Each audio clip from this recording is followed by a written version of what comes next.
पुडुचेरी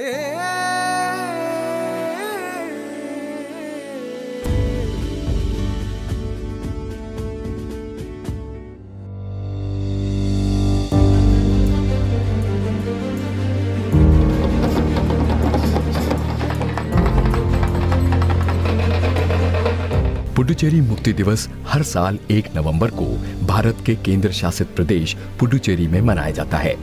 कुछ वक्त पहले तक पुडुचेरी को पौंडीचेरी के नाम से भी बुलाया जाता था। 17वीं शताब्दी में एक लंबे दौर तक Puducherry French east India company के अधीन था।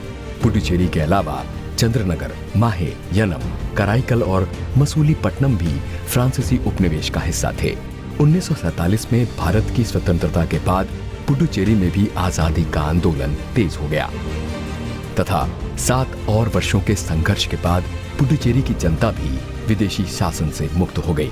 आपकी जानकारी के लिए भारत ने जून 1948 में फ्रांस के साथ एक समझौते पर हस्ताक्षर किए थे, जिसने स्थानीय जनता को अपना राजनीतिक भविष्य तय करने की शक्ति प्रदान की थी। अक्टूबर 1948 में पौंडीचेरी, कराईकल और यनम में नगरपालिका चुनाव हुए।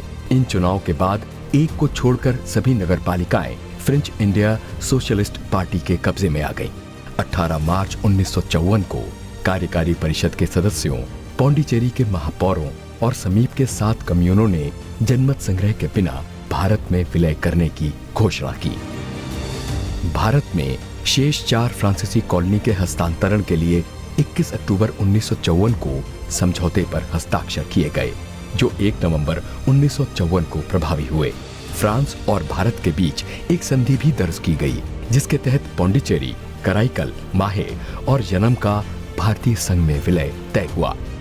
इस संधि पर तत्कालीन फ्रांसीसी राजदूत स्टेनिस्लॉस ओस्टरोग और तत्कालीन प्रधानमंत्री जवाहरलाल नेहरू ने हस्ताक्षर किए थे, जो विदेशी मामलों के केंद्रीय मंत्री भी थे।